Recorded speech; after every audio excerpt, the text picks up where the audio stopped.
तो ये रिपोर्ट आपने देखी, हालात बेहद चिंताजनक हैं। भारत का स्टैंड क्या होगा इस पर सबकी नजरें हैं, लेकिन इस बीच तालिबान प्रवक्ता की धमकी को कैसे लिया जाए इस पर भी हम चर्चा करेंगे। 4 मेहमान इस वक्त हमारे साथ जुड़ चुके हैं। सबसे पहले उनका परिचय आपसे करवाते हैं। संजीव श्रीवास्तव विदेश मामलों के जानकार हैं। जेके त्रिपाठी जी हमारे साथ जुड़े हैं, पूर्व राजनयिक हैं। अब्दुल खालिक हमारे साथ जुड़े हैं, अफगानी बिजनेसमैन हैं, काबुल से सीधे लाइव हमारे साथ जुड़े हैं। सैयद आमिर हुसैन हमारे साथ जुड़े हैं, जो कि हमारे संवाददाता हैं, वो दिल्ली में ही एक रिफ्यूजी कैंप से जुड़े हुए हैं। लेकिन सबसे पहले मैं आता हूं आपके पास। अब्दुल खालिक जी, काबुल में हालात क्या हैं? 50 किलोमीटर से भी कम की दूरी पर सुबह जो जानकारी मिली थी हालात सामान्य थे, लेकिन लोगों के मन में यह सवाल तो है, आगे क्या होगा, भविष्य क्या होगा जब तालिबान तेजी से काबुल की तरफ बढ़ रहा है?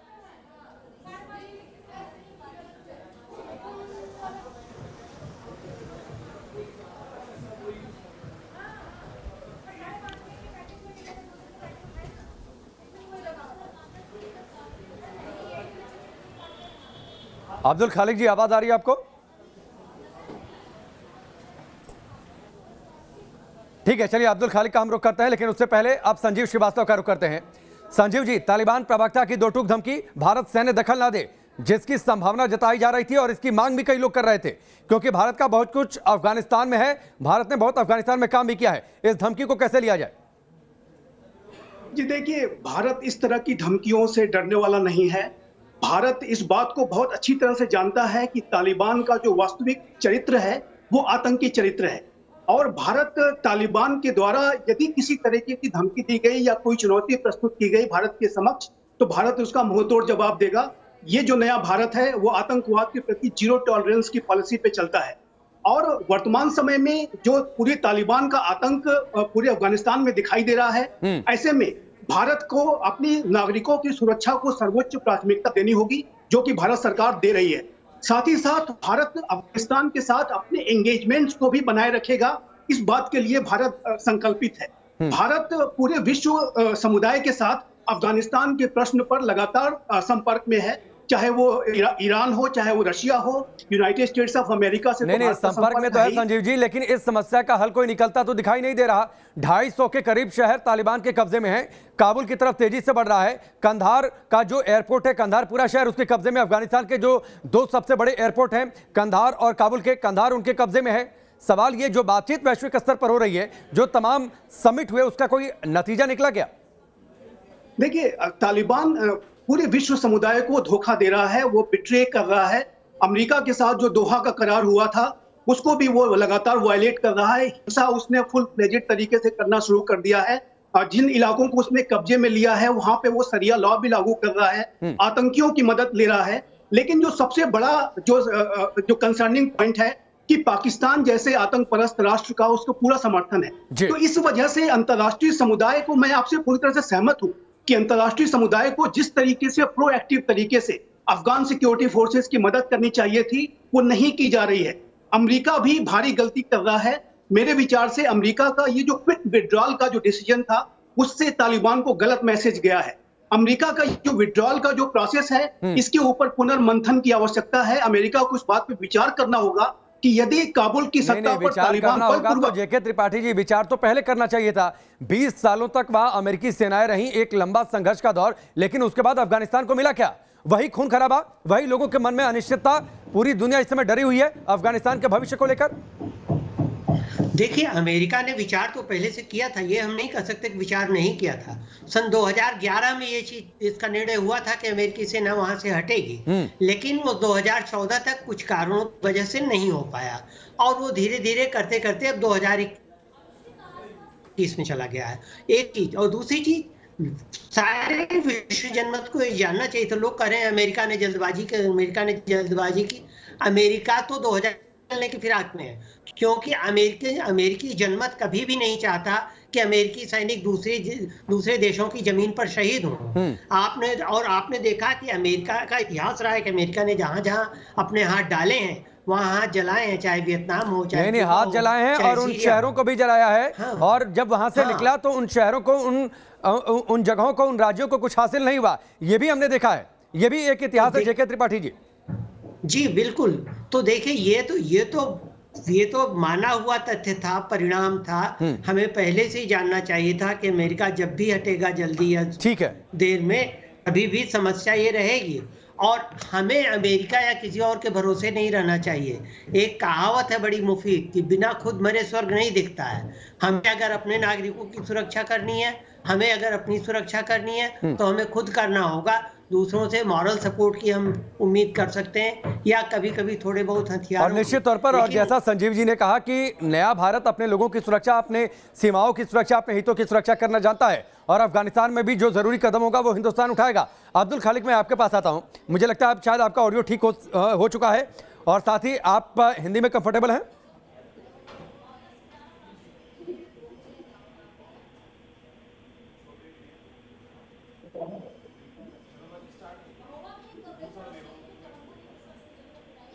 Abdul Khalik ji, are you comfortable in Hindi? Hello, sir. Thank you for your video calling. I'm calling you from Afghanistan, Herat province. Here, the security is under the Taliban arrest, and also the government are not under control. Government ran out from this province, and all the Taliban conquered this province. But Alhamdulillah, there is no issue, no threat. All the persons are continuing their life normally. ठीक है, no one has been killed by them. Okay, Abdul Khalik, I will come to you. Abdul Khaliq, I will come to you. और जो condition है, लोग किस तरीके से भविष्य को लेकर आशंकित हैं, डरे हुए हैं, हालात क्या हैं, इसके बारे में अब्दुल खालिक जानकारी दे रहे थे। सैयद आमिर हमारे साथ जुड़े हुए हैं। सैयद आमिर, जो काबुल है, आप एक रिफ्यूजी कैंप में मौजूद हैं। काबुल एक तरीके से रिफ्यूजियों का गढ़ बन चुका है। बड़ी तादाद में अफगानिस्तान के अलग अलग जगहों से लोग वहां पर पहुंचे हुए हैं। अब वहां पर भी तालिबान पहुंचने वाला है। लोग वहां पर डरे हुए हैं इस बात को लेकर कि आगे भविष्य क्या होगा। अभी तो हम सुरक्षित है, कल सुरक्षित रहेंगे नहीं रहेंगे इस बात की कोई गारंटी नहीं है। यहां पर लोगों के जहन में क्या चल रहा है, क्योंकि हालात तो ऐसे ही हैं।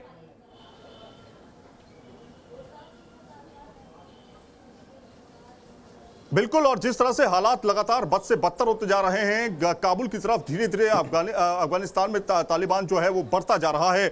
और तमाम लोग हमारे साथ जुड़े हुए थे, उनसे हम बातचीत करेंगे। हालांकि काफी देर से वो इंतजार कर रहे हैं। आप भी आ जाइए, कोई दिक्कत नहीं है।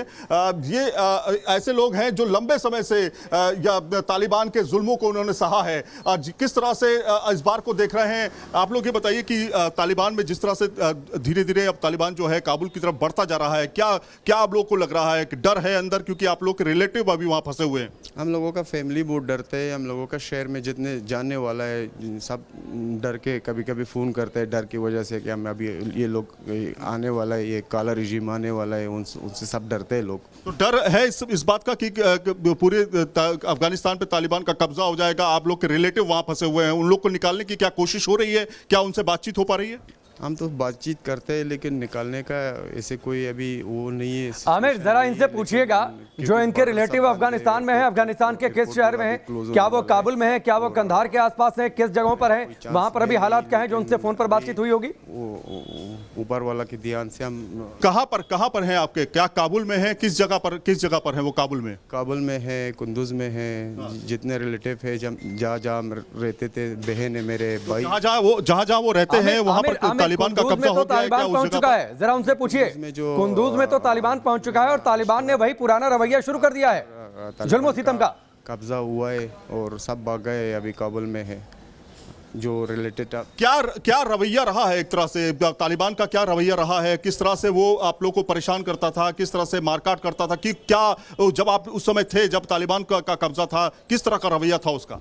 रवैया तो उन लोगों का बहुत ख़राब रवैया है, उन लोगों का बहुत काला रवैया है। औरतों को मारते हैं, बच्चों को मारते हैं, फैमिलीज़ को मारते हैं। रवैया तो उन लोगों का बहुत गलत है, रवैया तो सही नहीं उन लोगों का। आपने बताया था कि आपको भी चोटें लगी हैं, आपको भी गोलियां लगी? हम लोगों का भी चोटें लगे, गोलियां लगे। कहाँ पर गोली लगाए और पैर में भी लगाए, चरे लगाए। इधर लगता है अफगानिस्तान में जो रहता है, जिन जो शहर में रहता है, किसी न किसी को तो कोई चोट है। तो औरतों को भी परेशान करते हैं? औरतों के लिए क्या, किस तरह का रवैया उन लोग का रहा? औरतों को परेशान करते हैं। औरत बगैर अपने रिलेटेड के बाहर नहीं निकल सकते। एजुकेशन का मसले, औरतों का एजुकेशन का हक नहीं है।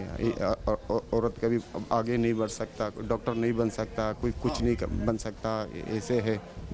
तो राकेश, इस तरह के तमाम लोग हैं, इस पूरा जो आपको मिनी काबुल कहा जाता है, इस पूरे इलाके को खासतौर पे ये लाजपत नगर में है, और लाजपत नगर के अलावा तमाम दिल्ली के अलग अलग इलाकों में 15,000 से ज्यादा जो रेफ्यूजीज रहते हैं। और वो ये बताते हैं उस समय की दास्तान, धीरे धीरे वहां से जो काबुल से और तमाम जगहों से धीरे धीरे यहाँ पे आना भी लोग शुरू हो चुके हैं। और यहाँ से जो जाने वाले लोग थे, जिनकी प्लानिंग थी कि हम वहां जाएंगे, अपने वतन वापस करेंगे, उन्होंने भी अपना प्लान कैंसिल कर दिया। तो फिलहाल इस तरह की सिचुएशन है, यहाँ के लोग काफी ज्यादा डरे हुए हैं, इसलिए क्योंकि उनके रिलेटिव्स, उनके घर के लोग, उनकी माँ बाप, जो इनकी बात आप कर रहे थे, इनके घर वालों को बताया इन्होंने कि हमारे घर वालों को कहीं ना कहीं गोलियों से मार दिया गया, बम से उड़ा दिया गया। क्या हुआ था, क्या ठीक है आमिर, आप उनसे बातचीत करिएगा, इन्हें अपने साथ बनाकर रखिए। यहां पर इतनी दूर पर रहकर लोग तालिबान के डर, उस दौर को याद करके कांप उठते हैं और अपने परिवार के लोगों की चिंता कर रहे हैं जो कि अफगानिस्तान में फंसे हैं। काबुल पहुंचने वाला है तालिबान और 20 शहरों पर 34 प्रांतीय राजधानियां हैं, उनमें से 20 पर तालिबान का कब्जा है। आप सोचिए हालात कितने बुरे हैं। दुनिया देख रही है, तमाशबीन बनी हुई है। सवाल ये, क्या दुनिया एकजुट होगी तालिबान को रोकने के लिए, कंट्रोल करने के लिए? भारत का आने वाले भविष्य में क्या कदम होगा, इस पर भी हम चर्चा करेंगे। जल्द वापस लौटते हैं छोटे से ब्रेक के बाद।